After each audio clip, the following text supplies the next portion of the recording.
Hey everyone, and welcome back to Fine Print. Today, we continue our AP World History final review, where today we're going to be exploring Unit 3 and Unit 4. Unit 3 covers land-based empires, and Unit 4 covers transoceanic interactions. So firstly, we're going to get started with Unit 3. Now, when talking about land-based empires, it is important to know how they expanded and consolidated their rule. It is also important to know the gunpowder empires, most notably the Ottoman Empire, the Safavid Empire, the Mughal Empire, and the Tokugawa Shogunate. The Ottoman Empire was a Muslim empire known for its use of artillery and having a sophisticated system of government and administration. This can be seen in the future units where the Ottoman Empire used their military consolidation to suppress rebellions by other religions. Next, the Safavid Empire was a Persian empire known for its cultural achievements and distinct Safavid styles of art and architecture. The Mughals were a Muslim dynasty that ruled over a large territory on the Indian subcontinent, known for their artillery and the construction of the Taj Mahal and Mughal art.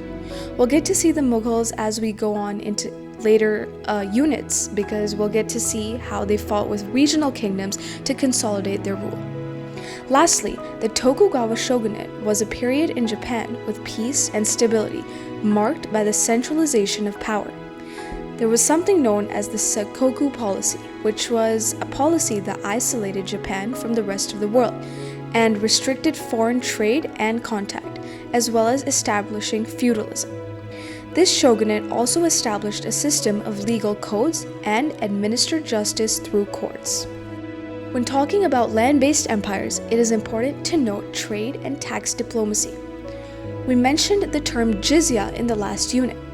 Jizya was a tax imposed on non-Muslim subjects of Muslim states and was seen as a mark of subject submission to Muslim rule. By others, however, it was seen as a way of ensuring equality for all religions. Jizya was typically imposed on male adults who were able to pay it and was typically enforced in the Muslim Ottoman Empire. While conquering other empires, many land-based empires had conquered predecessing empires that had weakened over time, such as the Byzantine Empire and the Mali Empire. Next, we move on to the governments of these land-based empires. An example of many governments in land-based empires were military elites. Military elites were individuals or groups of people who held positions of power and influence within the military. In the Ottoman Empire, there was a group known as the Janissaries. These were non-Islamic children that were recruited and received military and academic education, quality recruitment, and problems rose when they were allowed to pass the position to their children. In the Tokugawa Shogunate, with the unification of Japan, the samurai lost their traditional warrior roles and provided them with new administrative rules within the government. When it comes to architecture and art of these land-based empires, two empires most notably stand out: the Inca Empire and the Mughal Empire. In the capital of Cusco of the Inca Empire, a major gold-covered sun temple was constructed to reinforce the ruler's connection with the sun god. In the Mughal Empire, many mausoleums were built to show Persian Islamic architecture, one example of this being the Taj Mahal. The interiors had Quran excerpts, and the exteriors had minarets and domes. When it comes to military strength and the concept of divine right, the Palace of Versailles was a perfect example. Built by the French monarch King Louis XVI, it demonstrated their military strength and boosted France's foreign image. When coming to the term divine right, it can be defined as the idea that the monarch ruled by the consent of the divine, or with God's permission. When it comes to the taxes and money management of these governments of land-based empires, a few terms stand out. Firstly, the term zamindar meant military elites in the Mughal Empire given the task of collecting taxes for the central government. Ruling Muslims gave local Hindu princes this task. Furthermore, in the Ottoman Empire, tax farming would allow the Sultan to give a non-government official the right to collect taxes for themselves at any rate from certain villages. In countries conquered by Spain, the abundance of silver coinage led to the government collecting all taxes in the form of silver. Next, we move on to the belief systems of these land-based empires. When it comes to the religion of these land-based empires, in the Mauryan and Mughal empires, Hinduism was the dominant religion. Because Emperor Ashoka converted to Buddhism, it led to the spread of the religion throughout India and later Southeast Asia. In the Umayyad and the Abbasid caliphates, as well as the Ottoman Empire, Islam was the dominant religion. In the Holy Roman Empire and the Byzantine Empire, Christianity was the dominant religion. And in the Qin dynasty, Confucianism, which was not a religion but an ideology, was dominant. Some key religious movements did arise at the time of these land-based empires. Most notably, the two most important ones are the Protestant Reformation and reformations in the South Asian empires.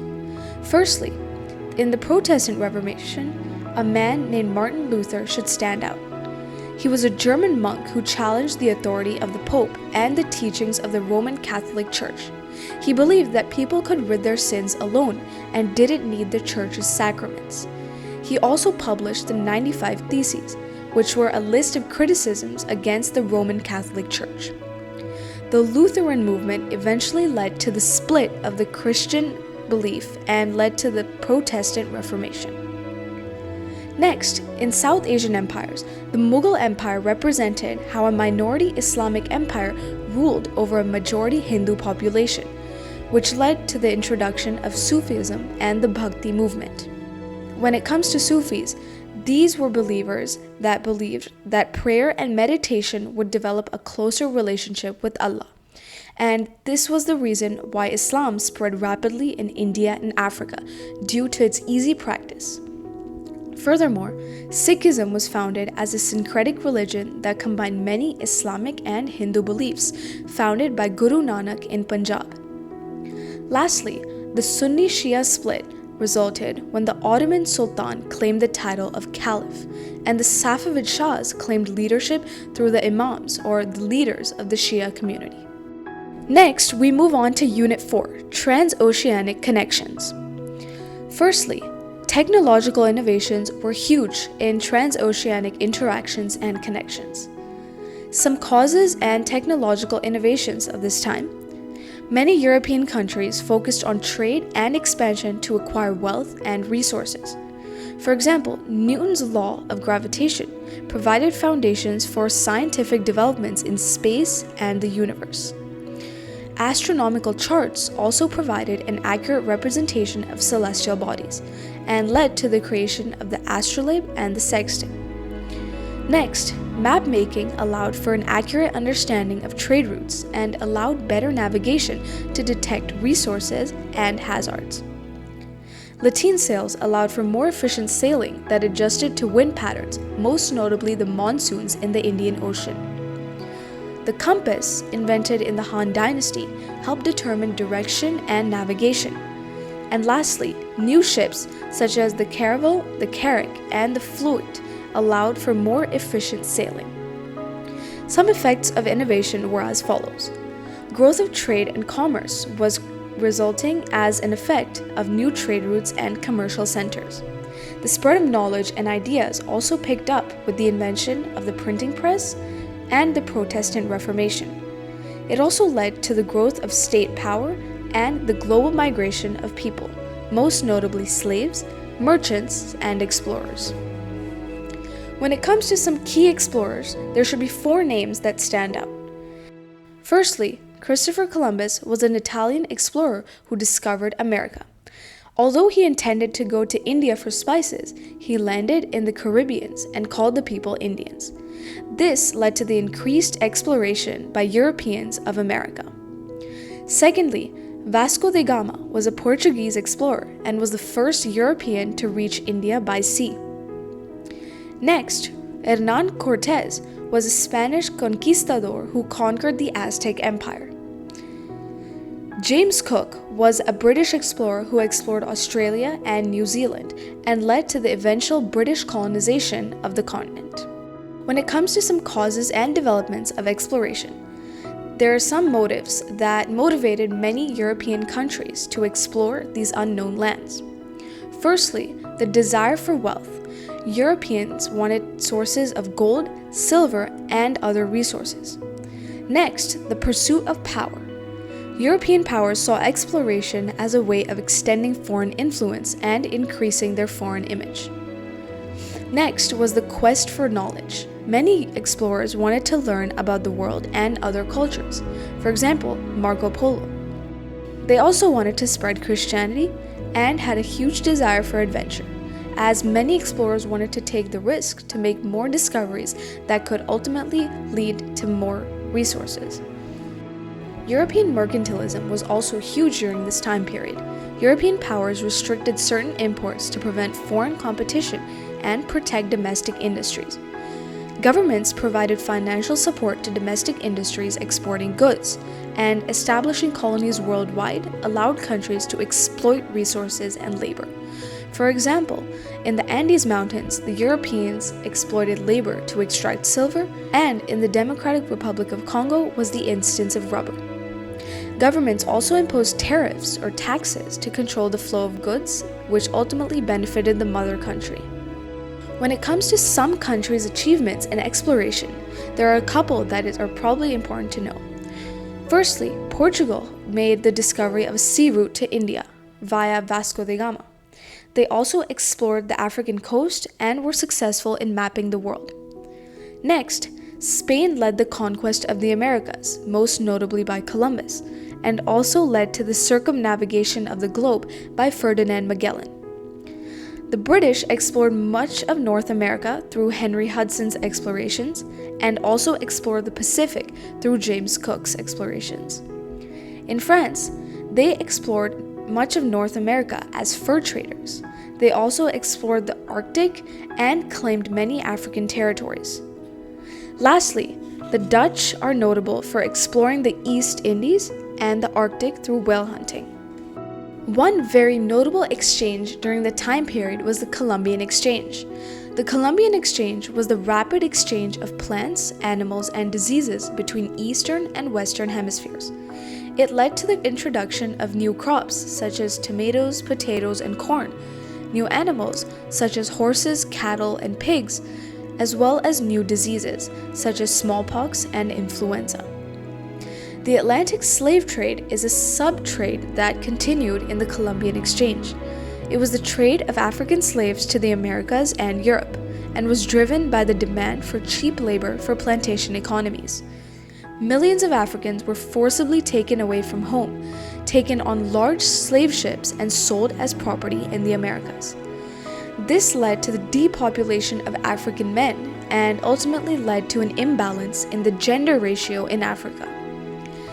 African migration to the Americas led to the creation of syncretic belief systems and cultures, for example, the Creoles in Latin America. However, the overuse of land led to deforestation, soil depletion, and the scarcity of water. Circling back to the maritime empires, there were 4 to 5 that are very important to know. Firstly, Africa. In Africa, there were European merchants that established relations with African leaders who facilitated the slave trade. This led to a demographic shift in Africa with disastrous results. In Japan, they initially welcomed Portuguese and Dutch traders. However, they soon pulled back, banned Christianity and foreign contact in the Edo period, which was a period in Japan when self-imposed isolation was prominent to prevent the spread of barbaric traditions. In China, the Ming dynasty retreated to isolationist policies as well, but during the Qing dynasty, China opened to foreign influence. The Qing dynasty was also forced to sign unequal treaties that granted Europeans access to Chinese ports. In India, the Mughal Empire was open to trading with Europeans and the British East India Company. This fueled Hindu-Muslim tensions to promote personal interests by the British, and many Mughals fought against regional leaders to expand territory. Firstly, the Treaty of Tordesillas. Spain and Portugal pre-divided Latin America's land that gave Brazil to the Portuguese and the rest to Spain. Spanish conquistadors defeated Aztecs and the Incas, Hernan Cortes defeated the Aztecs, and Francisco Pizarro defeated the Inca leader Atahualpa. Soon, the 7 Years' War was an imminent result. As British and French rivalry grew, Britain drove France out of Canada and India. Two very important economic systems in Latin America are as follows. Firstly, the encomienda system was when Spanish colonizers forced natives to harvest crops and convert to Christianity in exchange for food and shelter. The hacienda system was a system of large agricultural estates where the owner forced the natives to work on large land plots in exchange for food, shelter, and a small plot of land. When it comes to maintaining these maritime empires, there were a couple important things that you probably need to know. Firstly was the commercial revolution. This was a worldwide transformation into a trade-based economy using gold and silver, also known as the price revolution. It was caused by the development of European colonies, the opening of new trade routes, population growth, and inflation, new forms of credit and currency, the growth of cities, and the introduction of a new merchant class were some effects of the commercial revolution. The innovation of joint stock companies in France was when investors pooled money into risky ventures, but the risk was lowered for the individual person. For example, the British East India Company and the Dutch East India Company. Similar to the Columbian Exchange, there was a trade going around known as the triangular trade. This referred to the system of trade between Europe, Africa, and the Americas. European merchants traded manufactured goods with African traders for enslaved Africans, and enslaved Africans were sent to the Americas, where they were traded for raw materials that were then shipped to Europe. Some effects of the Atlantic slave trade and the triangular trade were as follows. It weakened the African kingdoms as population growth slowed. Since majority men were sent as slaves, it distorted the gender ratio and weakened these regional kingdoms. Furthermore, the weakening of these African kingdoms allowed the Europeans to easily colonize and influence Africa for centuries to come. The native populations didn't have a strong immunity to counter European diseases, like smallpox and typhoid, leading to the death of over 90% of the native population. Viceroys were Spanish and Portuguese appointed regional kings to rule each region in accordance with the audiencias. Audiencias were simply royal courts. The native culture was largely destroyed and replaced with European traditions. Creoles were a group of people of Spanish or Portuguese descent born in the Americas under the Peninsulares on the system of economy in Latin America. When it comes to challenging state power, many African, European, and Indian countries were prominent. Firstly was Queen Nzinga of Portugal. She was the queen of the African kingdoms and was known for her leadership and military prowess. She fought against the Portuguese to save Angola and promoted unity and cooperation among African tribes. She later made an alliance with Portugal to protect her import of guns, and the Dutch assisted her to drive out Portugal. In Russia, free peasants affected by heavy debts were forced into serfdom. Cossacks were escaped serfs who organized as free peasants in the steppes.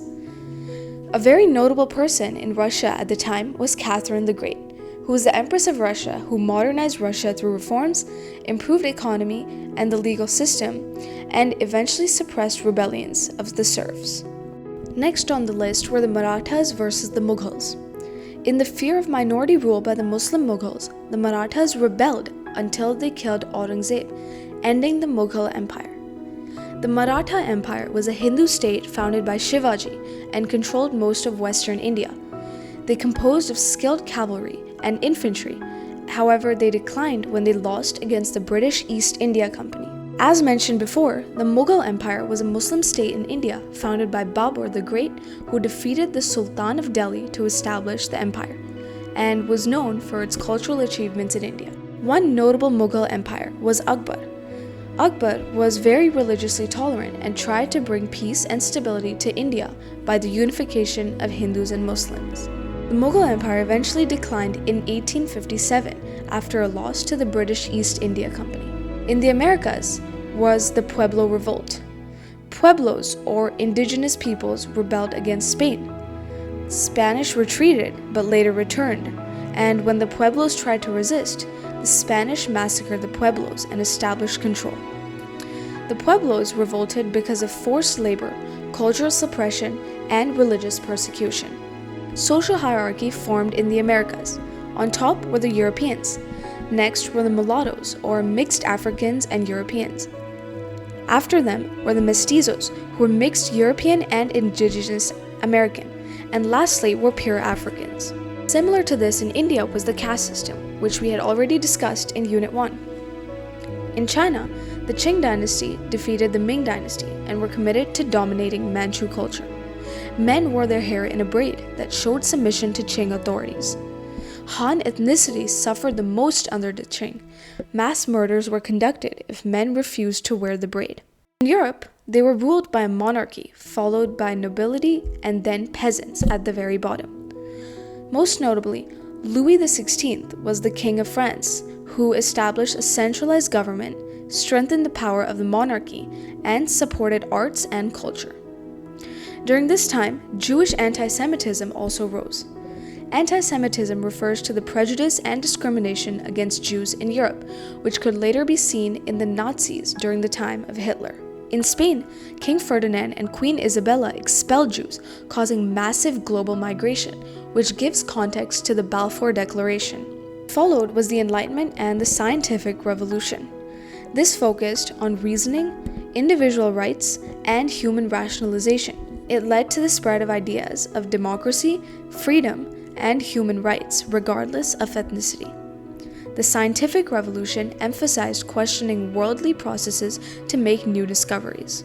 As we conclude episode 2 of the AP World History Exam Review, Fine Print hopes that the series is helping all the students out there. Until then, keep following Fine Print and stay tuned for episode 3, where we discuss Unit 5 of AP World History.